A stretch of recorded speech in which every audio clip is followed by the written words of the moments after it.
In the cutthroat world of U.S. politics, money isn't just a tool, it's a weapon like no other. From multi-million-dollar donations to super PACs to the shadowy world of dark money, the influence of wealthy donors and corporate giants is undeniable in the U.S. elections. With Vice President Harris pulling in a staggering $1 billion since President Biden dropped out of the race and Donald Trump raising $75 million from Elon Musk alone, this presidential race has raised roughly more money than you think. But with so much money involved, does this have any impact? What deals are made behind closed doors? And what does this say about the state of democracy when election outcomes seem to be bought rather than won? Let's decode the secrets. First, some background and history. Running for president in the U.S. is an expensive bid, and winning an election demands more money than any political office worldwide.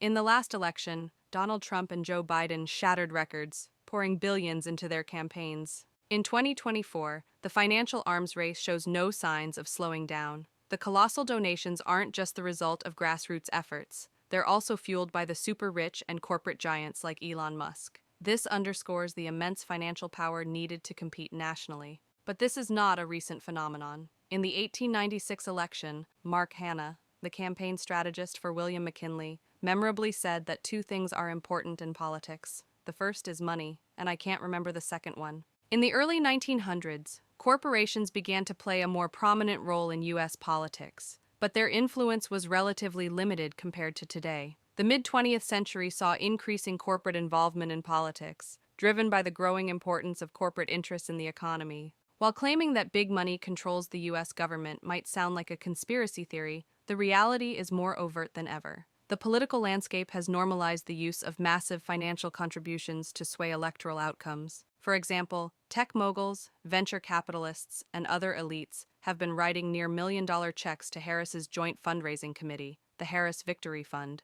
following exclusive donor gatherings at the White House. In recent years, corporations' influence in U.S. elections has continued to grow, with increasing public and lawmaker scrutiny. The rise of dark money, funds from anonymous donors, has raised concerns about transparency and the potential for undue influence over electoral outcomes. Americans have long felt that big donors and special interests wield too much political power, leaving ordinary citizens with too little influence. For many, voting is the primary way for average people to steer the country's direction. Yet, the belief that there's too much money in politics is widespread. Concerns about corruption and the outsized influence of wealth are among the most common criticisms of the system. Many Americans even suspect financial gain is a key motivator for those seeking office. This sentiment crosses party lines. Around 83% of Republicans and 80% of Democrats agree that those who donate large sums to campaigns have too much influence over congressional decisions. Both parties also believe lobbyists, special interests, and big employers hold excessive power. But how this cycle works? In American politics, corporate influence extends far beyond mere donations. Companies wield their clout through several key mechanisms, each designed to shape policy and electoral outcomes in their favor. Corporations pour substantial sums into political campaigns, often through donations to super PACs and political committees. In return, they gain access to policymakers, influence over legislative priorities, and the potential for favorable regulatory changes. These contributions can secure meetings with key decision-makers and shape the political landscape to align with corporate interests. Corporate lobbying also plays a crucial role in shaping policy and influencing elections. Companies employ lobbyists to advocate for their interests, provide information, and push for legislation that benefits their bottom line. Lobbyists can sway policy decisions and secure advantageous legislative outcomes by establishing strong connections with lawmakers and providing expertise on complex issues. Corporations also leverage media and advertising to shape public opinion and influence election results.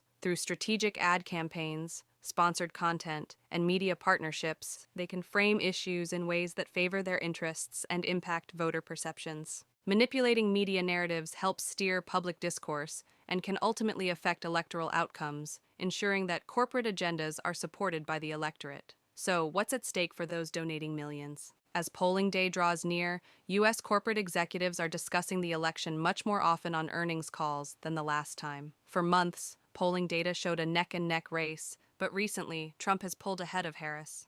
Why? If Republicans win big in November, their proposed policies could significantly change three key areas, including immigration. A Republican victory could mean extending the 2017 Tax Cuts and Jobs Act, which lowered corporate and individual tax rates but is set to expire at the end of 2025. With high interest rates, the cost of paying off the growing government debt has almost doubled in the last 2 years. This could hurt company profits and lower stock prices as interest rates keep rising. The GOP's current proposals also include sweeping trade barriers that could target traditional rivals and long-standing allies like Mexico, Canada, and the European Union. Historically, tariffs have led to price spikes and supply chain disruptions that distort short-term growth. If implemented, these tariffs could undo recent progress in curbing inflation, potentially leading to stagflation, where persistent inflation is coupled with stagnant economic growth. On the immigration front, it was pointed out that the influx of immigrants in the last 2 years has provided a dual economic boost,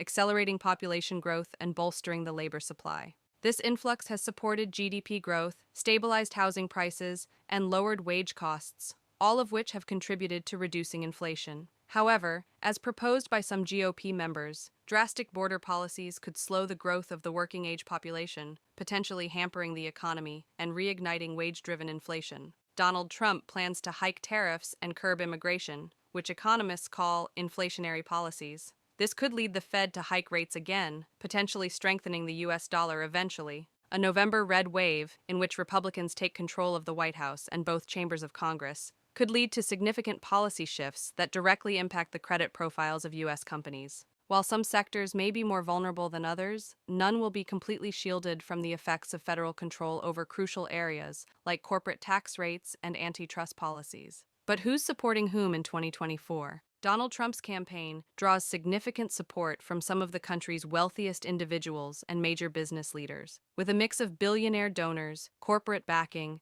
and high-profile investors, the stakes are high as money plays a crucial role in shaping the race. Let's look at who supports Trump, the impact of these contributions, and the implications for the upcoming election. First, the top donors. These top donors include founders and executives from some of America's largest businesses, strongly supporting the Trump-Vance ticket. Remarkably, 26 billionaires have each contributed over $1 million to pro-Trump PACs and committees. Of his 26 largest billionaire donors, 16 derive their wealth from private, often family-run corporations based in the U.S. companies, like Diane Hendricks' ABC Supply and Liz and Dick Uihlein's Uline, are proud of their focus on U.S. operations and job creation. Trump has also secured substantial support from other prominent figures. Timothy Mellon, heir to the Pittsburgh banking family, has invested $50 million in Trump's campaign. Tech investor David Sachs and Tesla CEO Elon Musk are also backing Trump. Close Musk allies have formed a super PAC to support Trump,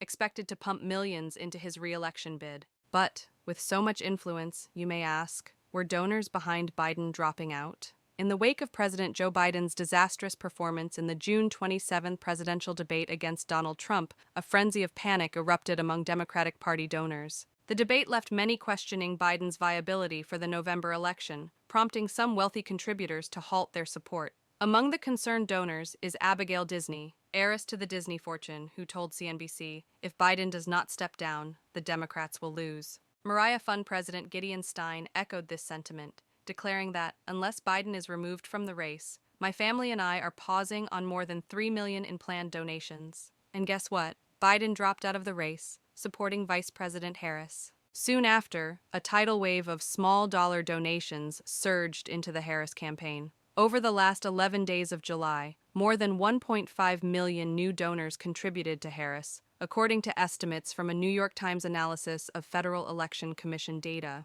The influx represented 40% of all contributions to the Biden and now Harris campaign, which has been raking in funds since April 2023. Biden's original donor base didn't sit on the sidelines either. Approximately 680,000 of Biden's previous supporters, over one-third of his prior donors, rallied to contribute more to Harris in those critical final days. The excitement was palpable. Over 500,000 people donated on July 21st alone, and over 600,000 followed suit on July 22nd through Act Blue, the campaign's official fundraising platform. Their contributions amassed over $80 million in just the first 2 days. By the end of July, the newly branded Harris campaign had raised an impressive $183 million through Act Blue. Despite the threats from large donors to exit the party following Biden's lackluster debate performance, the wave of grassroots support was formidable. But Trump's campaign, bolstered by donations following his felony conviction and an assassination attempt, continued to get even bigger funds. So, what is the endgame?